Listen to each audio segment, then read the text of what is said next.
SwayamPrabha. Digital India. Educated India.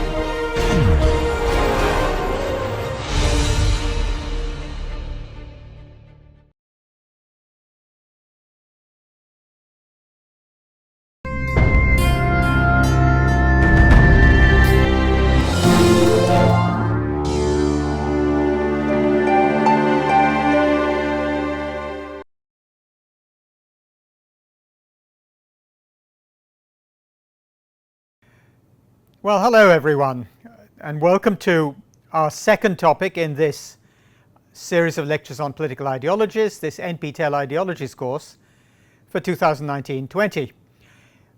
Last time we did fascism, that was our first topic. Our second one is conservatism, and we'll look at the subheadings for this topic first, which I hope will help you navigate or give you a sense of where you are as I talk through it. And we'll then cover the topics themselves. So here are the subheadings. This isn't all of them, there's more to come. We'll start with the introductory passage. We'll then do continental European conservatism, conservatism in East Asia, conservatism in the United States. We'll do United States neoconservatism as well. And then we'll move on to the main themes in conservatism, that is tradition, an organic view of society, respect for authority and hierarchy, and the conservative view of human nature. We'll then look at problems in conservatism, specifically tradition and the free market, and we'll look at Indian conservatism, which is quite a complex phenomenon. We'll look at it in some of its manifestations or main manifestations. So those are the subheadings for this topic. I'll now start on the topic itself.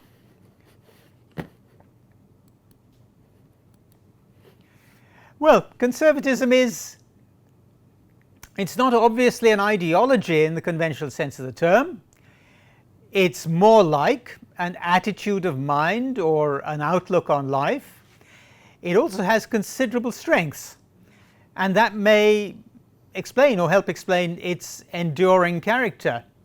It takes different forms in different cultures, and it can seem to offer grounded and pragmatic ways of responding to new problems and new challenges.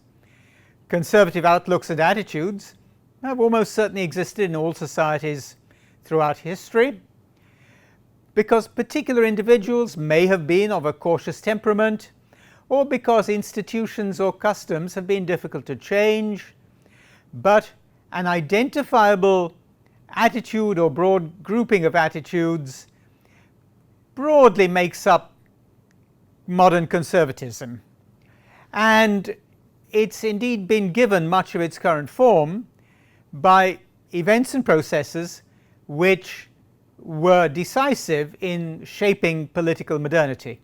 So what were these decisive events and processes?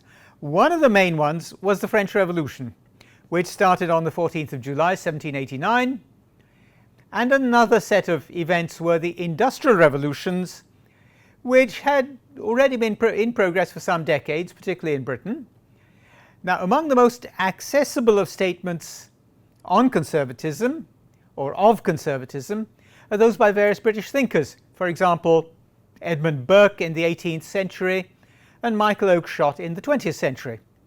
Burke was both a politician and a writer, and he saw the French Revolution as a great threat to the established order in Europe, which it was a threat, but he also saw that the violence and the terror which followed it, among other things, resulted from the revolutionary leaders' attempts to create radically new societies, which, according to Burke, were to be based on abstract and implicitly universal principles. For Burke, obvious examples of such principles were concepts such as liberty, equality, and the like. The rallying cry, the famous rallying cry of the French Revolution was liberté, égalité, fraternité, or in English, liberty, equality, fraternity. Another 18th century figure around Burke's time was the Scottish philosopher David Hume.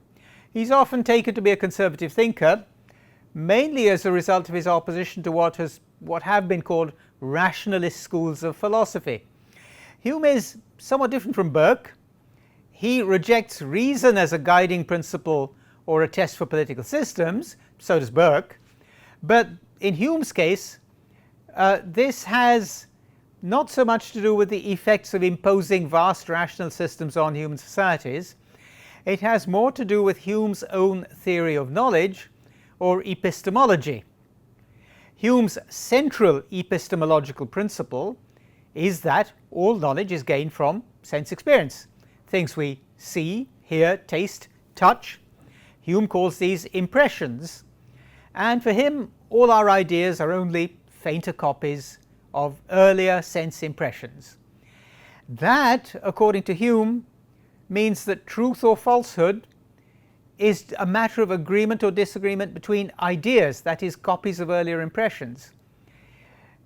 Or it can also mean a matter confined to agreement or otherwise with facts. If something cannot be settled or decided either by agreement between ideas or agreement on the facts, then it can, as Hume himself says, never be an object of reason. It may sound rather theoretical, but let's see the implications. Hume asserts equally strongly that therefore reason itself cannot serve to settle moral questions or moral disagreements or political disagreements. Indeed, his whole philosophic project was to replace speculative philosophy with knowledge grounded solely in experience, and his great work, A Treatise of Human Nature, has the subtitle An Attempt to Introduce the Experimental Method of Reasoning into Moral Subjects.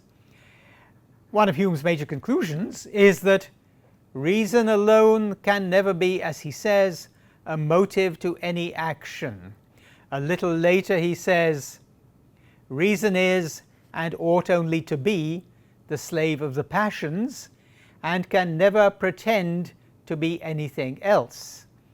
This is certainly not a repudiation of reason, but it puts tight limits on the scope and power of reason. It also sets Hume apart, makes him rather different from other conservatives. Some of them say that if an institution or a practice has withstood the test of time, then it is both natural and rational. Hume accepts that habituation or long familiarity with an institution or a practice may lead us to see it as natural, but for him reasoning and rationality have nothing to do with that. That's just custom and familiarity. Hume doesn't make any sharp distinction between society and government. In a way, neither does Burke, and he sees institutions as customs as things that have developed in response to human needs. But for him, institutions and customs, even if they're very ancient, are more than just the product of needs. They're facts of our existence, and we need them, so they're desirable because they meet our needs. But at this point, the factual and the desirable coincide in our institutions. We have them because we need them, therefore we also want them. The institutions which exist are those which are useful. Hume himself says that justice may result from the motivation to preserve and protect self-interest, but what makes us approve of justice is sympathy with public interest. Well, that's a form of conservatism which is very different. Hume has his own form of it, of conservatism, and it's very different from, for example, Burke's version of it. A second point is that Hume often adopted positions which we would probably call liberal today. He admired the Quakers, a Christian sect, not for their religious principles. He himself was extremely unpopular with the religious authorities. He admired the Quakers for their refusal to compromise their principles. Another point here is that one of Hume's major works, The History of England, which was published in 6 volumes between 1754 and 1761, well, this history of England was attacked by Tories, later the Conservatives, and by Whigs, later the Liberal Party.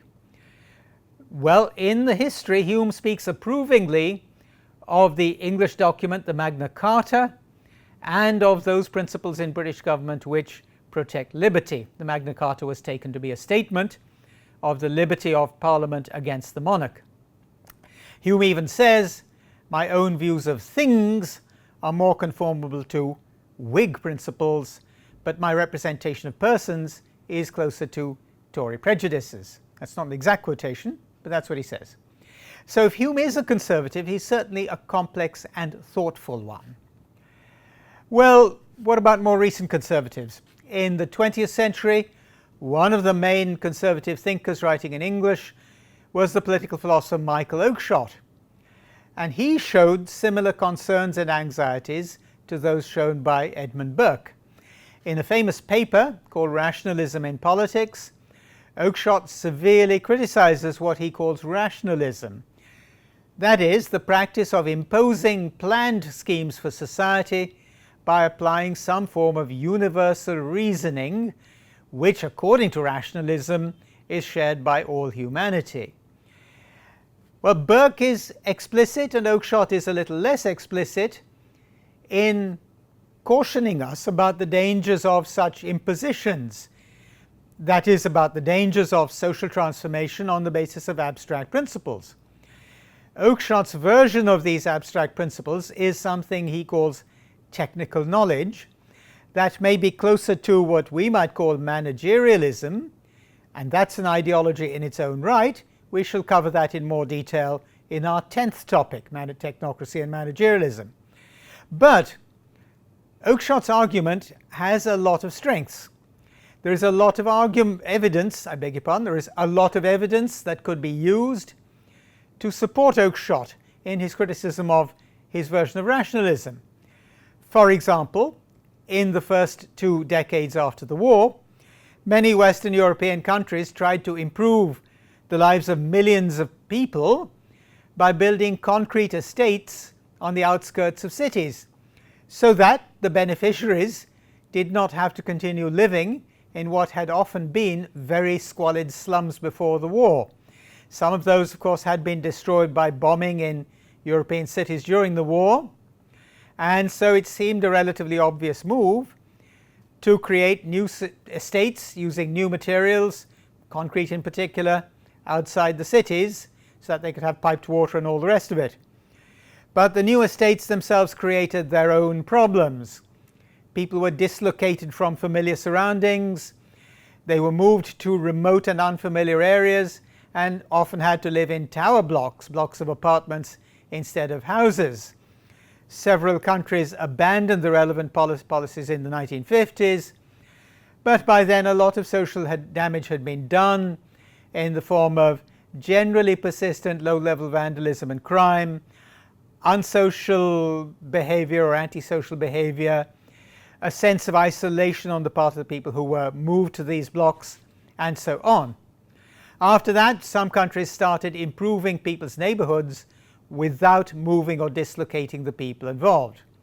A conservative might say that the problem here was the initial obsession with theory or a theory of social planning.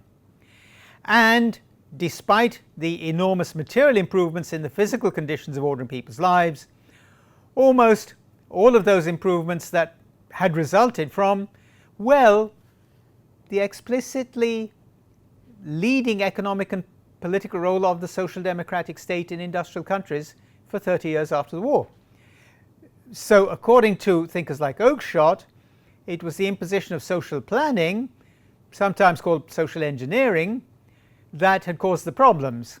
The improvements in people's lives, which were very obvious in the physical conditions of their lives, were the result largely of social democratic states in industrial countries where the state was the main guarantor of the economy.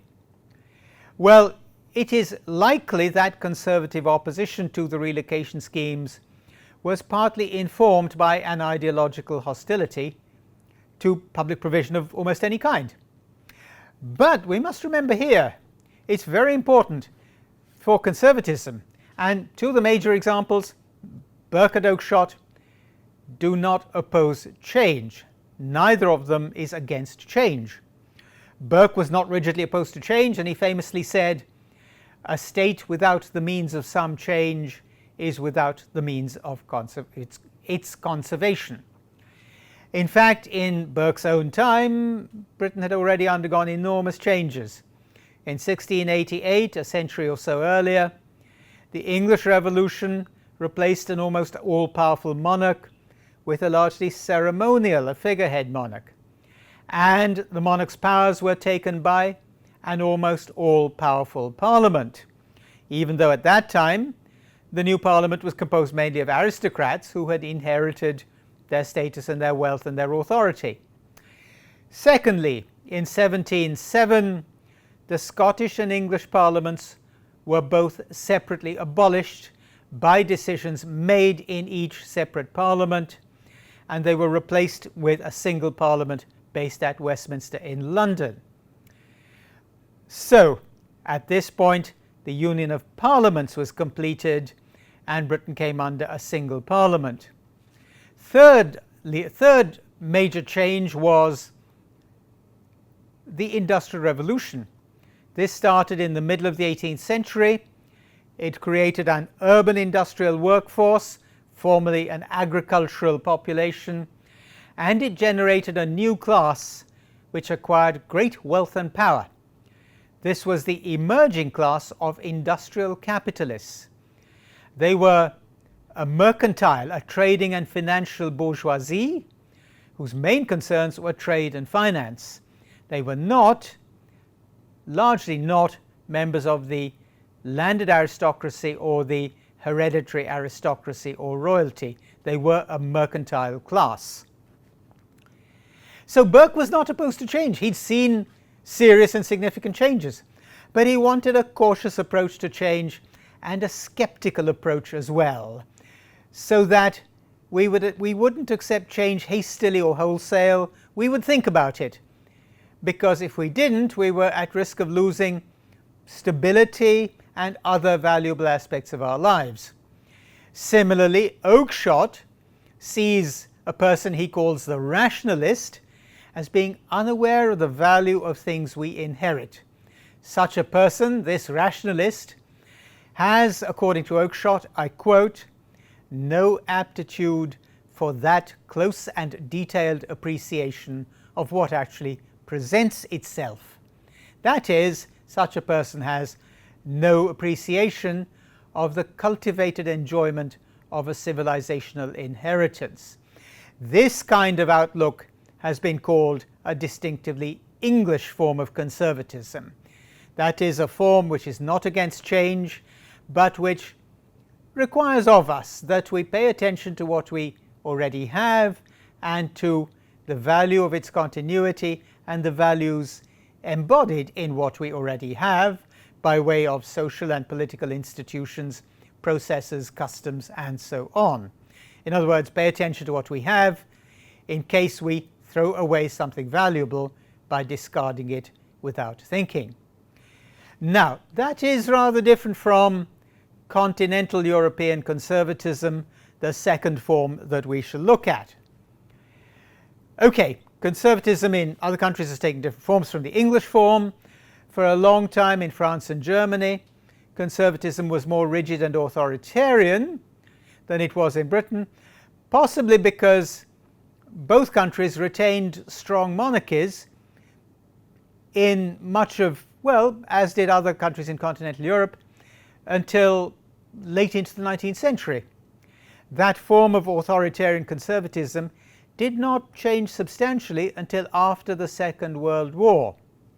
After the Second World War, with the exception of Spain and Portugal, the great majority of the now reconstituted Western European countries became, in effect, social democracies, where the state was the main guarantor of the economy, not a director but a guarantor. Now, in these new post-war states after the Second World War, what had been authoritarian conservatism became more a form of Christian democracy. For example, a German political party, the Christian Democratic Union, is a strong example of that change, and so is the Italian Christian Democratic Party. Broadly, these kinds of parties favor a kind of group-orientated but paternalistic, a kind of old-fashioned paternalistic approach to political economy, and this is more associated with Catholic social theory than with Protestant thinking. This in turn implies that such conservatives broadly accept Keynesian-type economics inherited from the economist and philosopher John Maynard Keynes, and in such an economics the state acts to protect people against the worst effects of the free market. So the state is therefore involved in coordinating the larger groupings in civil society, that is the sphere of private interests, and these groupings would include trade unions, churches, larger business corporations and associations, and so on.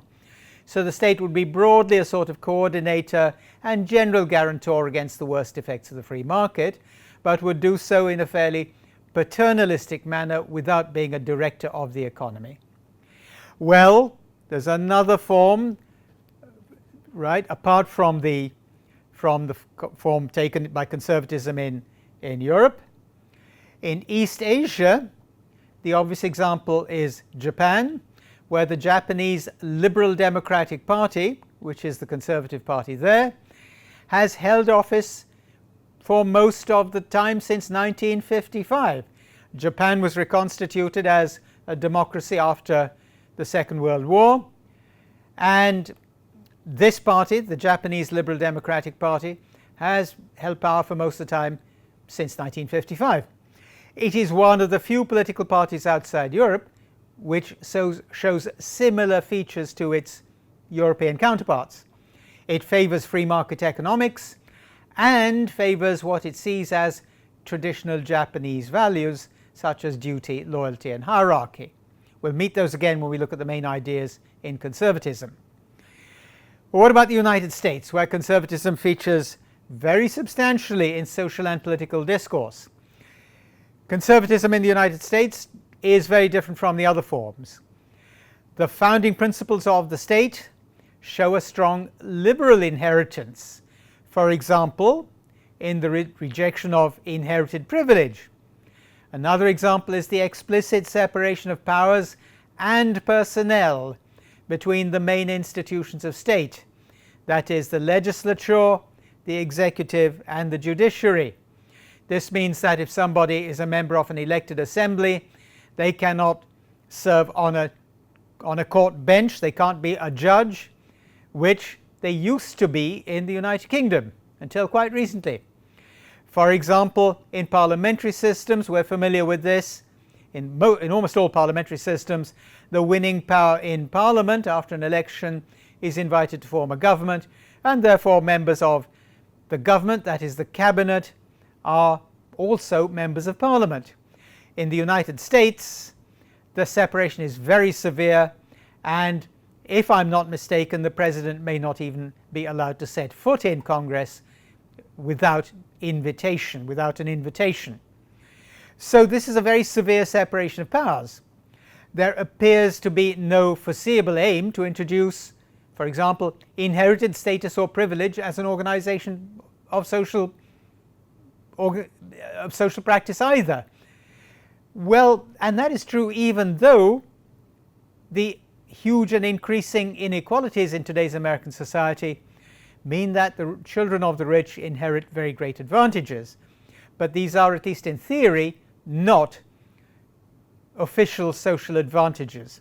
So these are two very significant differences from other forms of conservatism, and US conservatism relies on a strong liberal separation between institutions of the state and the personnel in those institutions, and secondly, in rejecting inherited privilege, even though in practice people do inherit opportunities that poorer people don't have.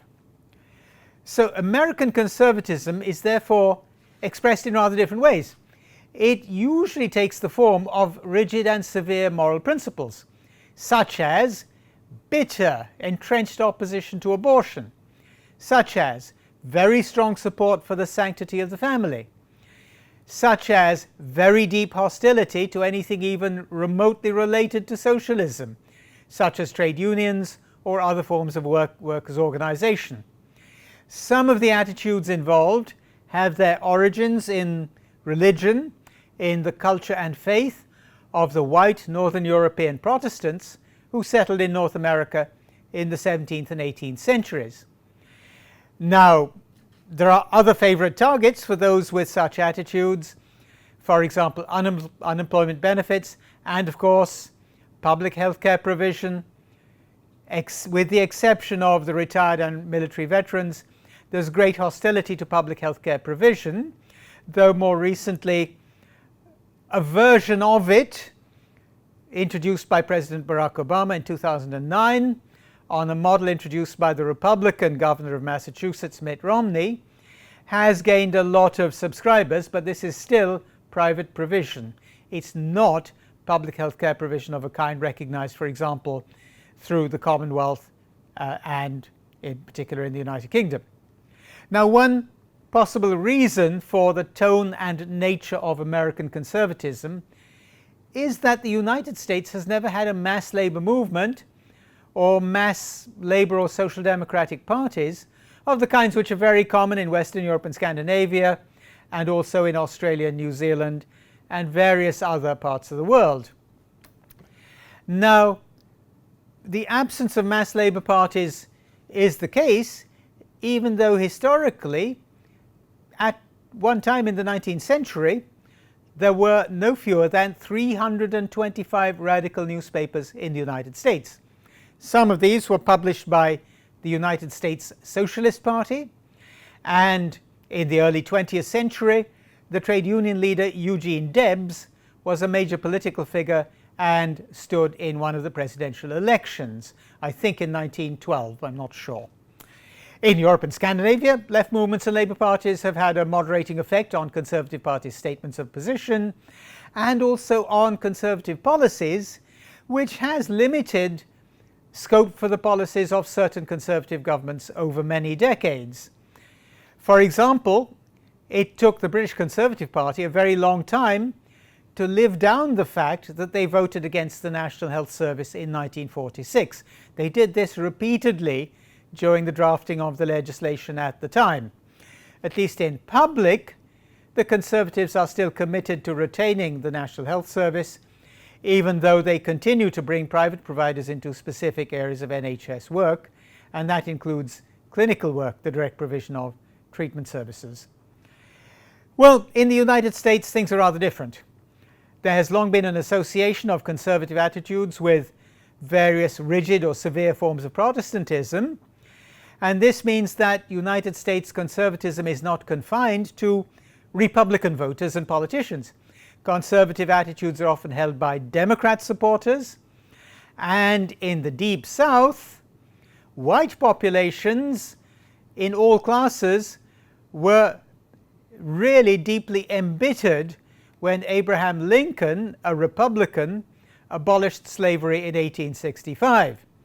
So they started voting Democrat almost en masse. The Republicans did not get the Southern Democrats' support again until the early 1980s, nearly 120 years later. In the 1980s, under Ronald Reagan's leadership, they resumed the very strident exposition of positions which they had earlier moderated during the New Deal period, which the Democrat Franklin Delano Roosevelt had started in 1933.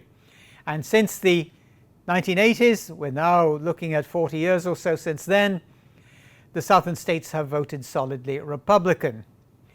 Now, the moral positions the Republicans have taken in this period, the last 4 decades or so, are motivated by much more than just their moral opposition to the so-called 1960s permissiveness.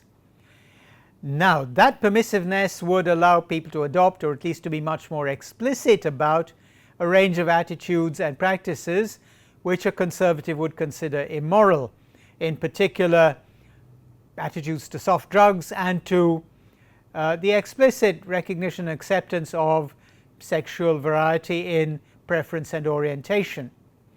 Now, United States Republicans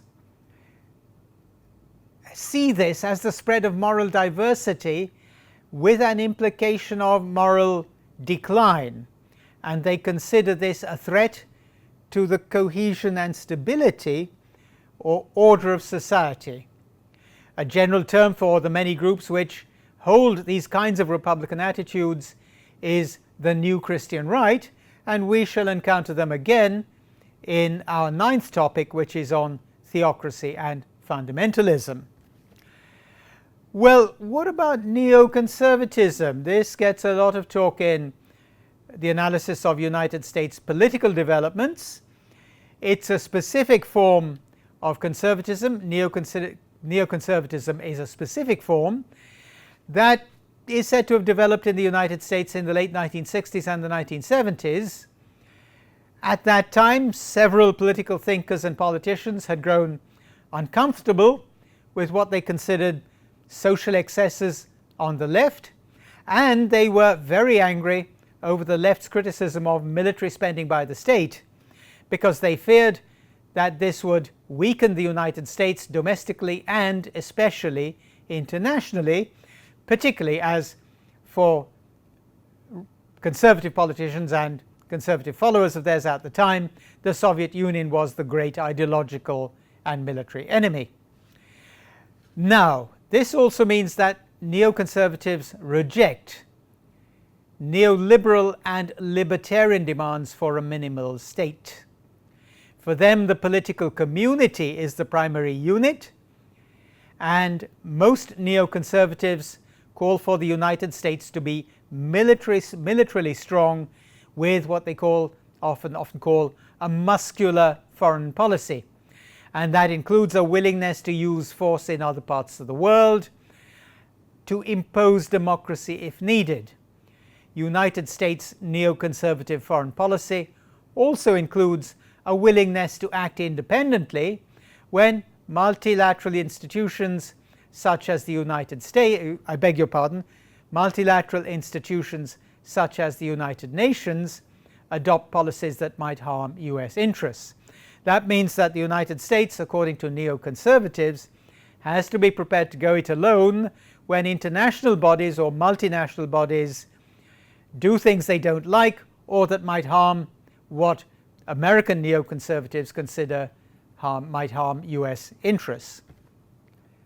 This willingness to act independently in the world requires a large and powerful military, and it requires substantial state funding. And neoconservatives consider that in order to be powerful and robust internationally, the United States also needs a reinvigoration of its own internal moral principles. So what's their moral vision? It is of a society in which, I quote from Thompson, 2011, I quote, "In this kind of society,